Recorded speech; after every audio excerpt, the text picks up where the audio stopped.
What is going on, guys? My name is Brennan. This is a franchise tagged fantasy football podcast here.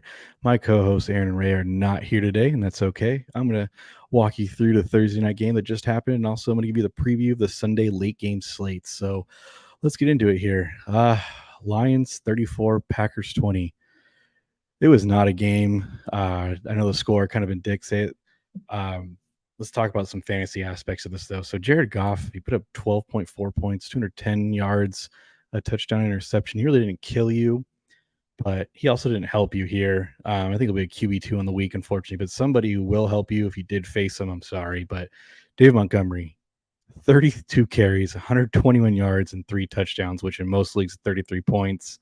Um, yeah, it's pretty indicative for this backfield that it's David Montgomery and Jahmyr Gibbs is a Swiss Army knife, so to speak, because he had 8 carries for 40 yards and 4 receptions for only 11 yards. So I think Jahmyr Gibbs is someone you're going to have to honestly put to the bench until they start to utilize him more, because right now it's David Montgomery's backfield and it's no one else's, because he had 0 goal line carries. And I think Dave Montgomery is the bigger back, obvious reasons.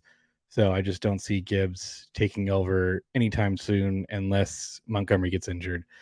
Other news, Amon Ra did Amon Ra things. He had 5 receptions, 56 yards, and a touchdown. So saved you there with that touchdown there. Josh Reynolds wasn't too involved. 3 receptions, 69 yards. Sam Laporta, I mean, everyone's darling, free agency pickup. 4 receptions, 56 yards. So, it doesn't matter. You'll take that any day for somebody you picked up and you're going to ride out for the rest of the season. Lions side, wasn't too exciting for him. Nothing else you can say for it. But Packers side, man, it was rough for Jordan Love. That was a really rough game. And I don't know if it'll get better for him because Dave Bakhtiari just went to the IR, and it was pretty clear they were missing that left tackle spot. And it's just he showed he's a rookie. I know he's not a rookie technically, but his fourth starting game, it's just unfortunate. He's got to rush some passes. He looked rough, but he picked it up in the second half, saved you in the end. He had 19 points, 246 yards, throwing a touchdown and a rushing touchdown with also a 2-point conversion. Now what gets interesting here is Aaron Jones went 5 for 18 with 1 reception for -4 yards. They weren't. It was 24-3, I think, at halftime, and they did not utilize Aaron Jones in the passing game. I don't know if it's because he's injured and they're trying to, get him back into the swing of things. It is what it is. You brush it off. Going to move to the next one. Romeo Dobbs is Jordan Love's favorite target. He had 9 receptions for 96 yards. Incredible.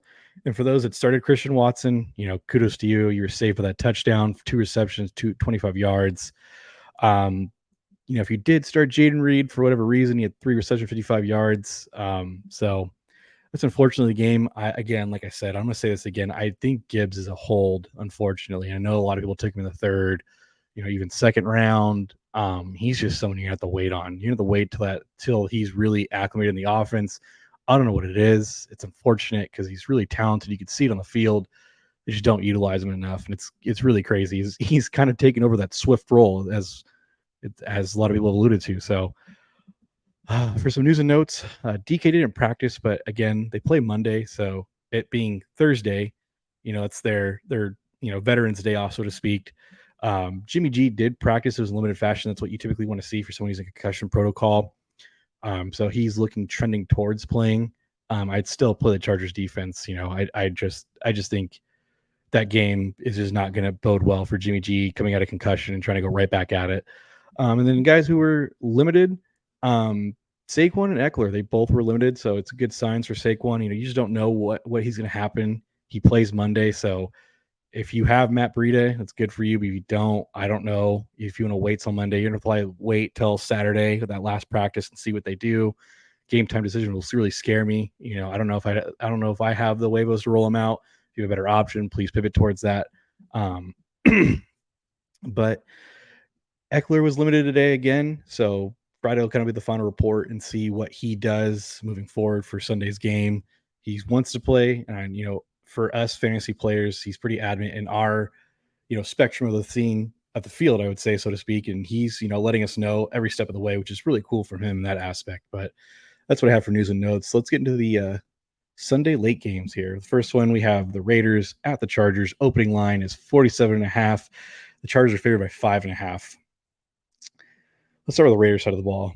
So you got to start Josh Jacobs, unfortunately. I mean, he hasn't done anything. Hopefully, this is a really pickup game because the Chargers do not have a good run defense. So this is something he can actually pick up on. You're starting Devontae Adams. I feel pretty comfortable rolling out Jacoby Myers as long as Jimmy G plays because he does target him a lot. And that's about it. Hunter Renfro's irrelevant now. Meyer, their tight end, hasn't seen enough. And that's about it on that side of the ball. Now for the Chargers, Justin Herbert's an obvious smash start. If Eckler goes, you start him. You're not starting Josh Kelly anymore. That's all dead in the past. He hasn't done it again. He's just not going to do it. I think he needs Eckler. I think he needs that 1-2 combo. So pivot out of Kelly. Keenan is obvious smash. Now here could something interesting. I would start Josh Palmer before I start Quentin Johnston. I think Josh Palmer is a very reliable start. He does very well when Mike Williams is out of the lineup and it's just him and Keenan. He's not good as a wide receiver 1, but as a wide receiver 2, he's actually pretty good with the numbers. So I feel pretty comfortable rolling him out. And then for the tight end wise, again, it's tight end wasteland with these guys, Gerald Everett and Parham. Someone I'm not really comfortable rolling out, but if you get to pick one, I still would pick Everett. I know Parham's gotten 2 receptions, 2 touchdowns. It is what it is, but I'll take the guy who's actually going to be on the field for the majority of the passes. Next game, Cardinals at the 49ers. Opening line is 43.5 of the San Fran favored by 14 points. And the previous game, I had the Chargers winning. Cardinals side of the ball, Josh Dobbs is really honing in on Hollywood Brown, so I think he's a really good start. And like we've said before on this podcast, James Conner is a start no matter what. The dude is just reliable. I know San Fran's got a good defense, but they do feed him the ball no matter what, no matter how much they're down or up. It's still his backfield no matter what. I feel comfortable starting Zach Ertz, and that's about it. I know Rondale Moore had some, flash plays. Not comfortable yet, even thinking about rolling him out and even flex spots or anything else like that.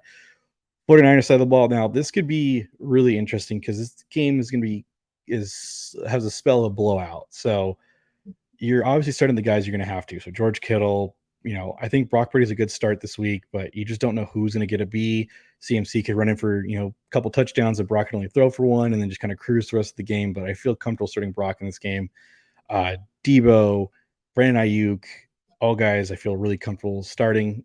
Just know that if one eats, one's not going to eat. I don't know if Brock's going to be able to support all 4 of these guys. So CMC's going to obviously get his. Brandon Ayuk and Debo would kind of be the flip of the coin, so to speak. And then Kittle, again, middle of the road tight end, unfortunately, how he's used. He's really using that run game. So, 4 or 5 receptions, you'll be happy with it. I think San Fran covers the spread pretty easily and they win. So, and then onto the Patriots and Cowboys side, should be a pretty decent defensive game. Patriots side, you're starting Ramondre. Now, out of the wide receiver spots, man, this is tough because this is really tough because I don't know if I want to lean on Devontae Parker. I'd rather start Kendrick Bourne because he still leads the team in targets and he's a little more comfortable with Mac Jones. You're not starting Ezekiel Elliott. Cowboys are a really good defense. You're just going to start Ramondre, and Kendrick Bourne would be the only guys I kind of lean on in this game. And on the Cowboys side, you're going to start Dak. You have to, with wherever you drafted him. You're going to start Tony Pollard. He's still the workhorse in that backfield. CD. And then if you are in a pivot, I do feel comfortable starting Jake Ferguson. He's had good amount of targets. He's had healthy targets and someone I'd pivot towards. Brandon Cooks, I'm not going to start. I think you need to wait on him and just see if they start to pick up more of that offense. But I don't know if Mike McCarthy, my apologies, picked him towards that offense. But out of those guys, that's probably who I only feel comfortable with. And I'm going to take Dallas winning this game. So now for the Sunday night game, guys, it's the Chiefs versus Jets. This was supposed to be a really good game, but I just don't think we'll ever see Mahomes face Rodgers. I just don't think that it's ever going to happen, unfortunately. Chiefs side, you're starting Mahomes, you're starting Kelsey, you're not thinking about it. And the only 2 other guys I kind of feel comfortable with is Sky Moore and Rashee Rice, and I feel comfortable with both in a flex spot.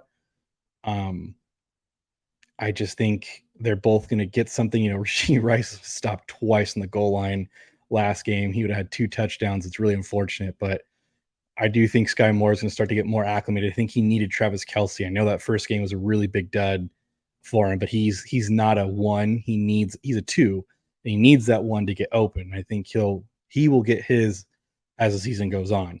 Now, Kadarius Toney is someone I'm not going to start. I just don't feel comfortable yet. He hasn't done anything. I don't know if it's because he's in the doghouse or whatever the case may be, but I just don't feel comfortable. And for the Jets side, unfortunately, Zach Wilson's still a starting quarterback. So for those, if you're starting Garrett Wilson, kudos to you. Just know that it could get rough. I can't start Brees Hall. I can't start Dalvin Cook. They just haven't done anything, and it's rough. And I like Brees. I think he's super talented. I don't know what's going to go on. I think this is the last game for Zach Wilson starts. I think this is it for him because I think the Chiefs are going to blow him out of the water. And it's going to be a really embarrassing game. Chiefs are favored by 9.5, and I think the Chiefs could beat them by 2 touchdowns easily. So like I said, folks, that's all I have for the day. Thank you guys for listening. If you guys have any questions or comments, please comment below, like and subscribe. And of course, guys, we appreciate all of you for listening and tuning in. Thanks, guys.